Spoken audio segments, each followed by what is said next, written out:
Ilang buwan pa bago magbagong taon, pero dito sa Pampanga, meron na raw nagpapaputok. Hawakan ng batok at i-monitor ang BP dahil ang ating titikman, deadly. Hi. Gagayahin natin yung nakikita natin sa social media. Yung tinatawag nilang ASMR. In true ASMR fashion, kailangan muna na tayong, eto, mag-whisper. Narinig niyo ba yung boses ko? Good. Number 2, meron ako dapat hawak na spoon or any utensil para ito papahid dun sa mismong pagkain. Ito yung mga specialty ng onions, chicken bagnet. Ito ang ulo ng baboy. Ready? Narinig niyo yan? Wala. Testing lang yun. Tinesting ko lang yung editor. Kasi baka maglagay siya ng special effects. Eh, hindi ko pa nga hinahawakan yung mukha. Kailangan daw.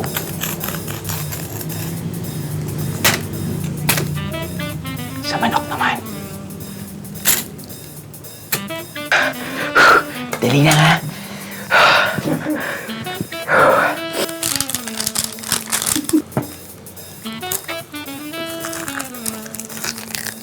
Mainit pa siya eh. Nilikok nga eh.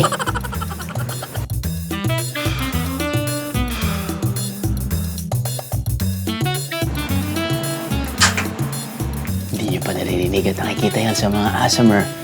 Nahalikan nila muna yung ganyan? Hindi. Kailangan mo respetuhin muna.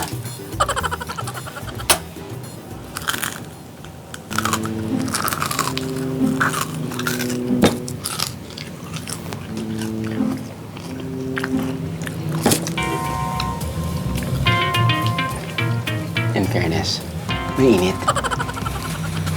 Hindi lang yung kapaligiran. Pero mainit yung pagkain. Yun yung hinahanap natin sa pagkain. Para matuloy ma-enjoy natin yung pagkain, dapat mainit. Ang paandar naman nilang chicken bagnet, nangitlog mula sa ideya na mabigyan ng bagong atake ang putahe ng manok. At ang naisipan nilang luto rito, bagnet style.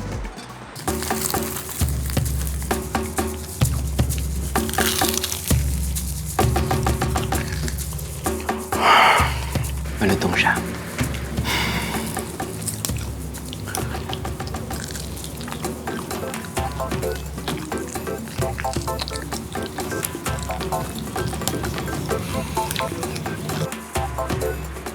Hindi, pero in all seriousness, pero nag-whisper pa rin ako. Yung angat at usually hinahanap mo talaga kapag kumakain ka ng gantong klaseng pagkain, yung texture. So, napaka-importante yung lutong na texture habang kinakain mo. And I think that's one of the reasons why yung crunch, yung ganyan. Pero, walang suka yon. So, hindi yun ASMR. Ito, may suka. Asim. Hindi lang sa crispy ulo at chicken bagnet tutulo ang pawis. Laway nyo dahil they offer everything crispy.